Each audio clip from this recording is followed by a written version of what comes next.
जय शम्भु, जय भगवान भोलेनाथ बाबा, हर हर महादेव। ओम नमः शिवाय, नमः नमः। सम्पूर्णमा मेरो कोटि प्रणाम, कोटि नमन, प्रेम प्रणाम भन्न चाहन्छु।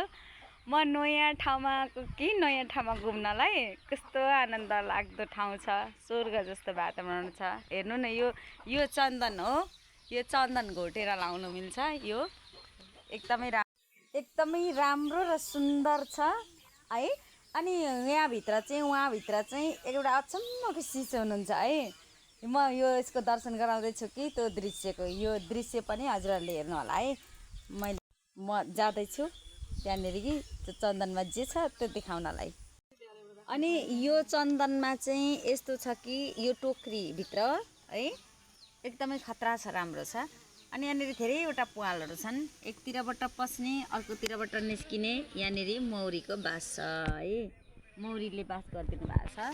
अनि यहाँनिर पनि हेर्न सक्नुहुन्छ, यहाँनिर पनि प्वालै छ है, यहाँनिर पनि प्वालै छ है। यस्तो खतरा, धेरै राम्रो। यहाँ त जताबाट पनि निस्किन सक्ने, पस्न सक्ने, निस्किन सक्ने। यहाँ पनि प्वालै, अनि यहाँनिर पनि निस्किन सक्नुहुन्छ। अनि हेर्नु त प्रभु, कति राम्रो, कति एक्सचेन्ज होइन, एकदमै धेरै मन परेको छ मलाई चाहिँ।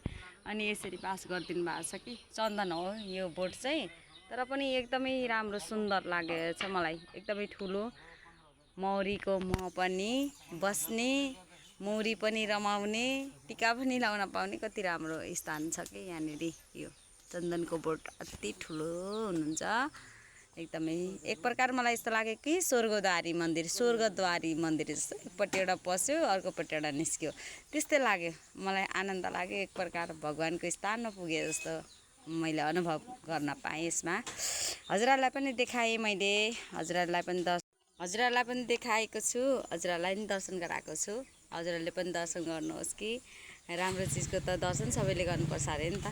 त्यही भएर हजुरहरू पनि दर्शन गर्नु होला, ताकि भगवानलाई दर्शन गरेकै फल मिलोस्, हजुरहरूलाई पनि स्वर्गद्वारी पुगेर आएको फल प्राप्त होस्।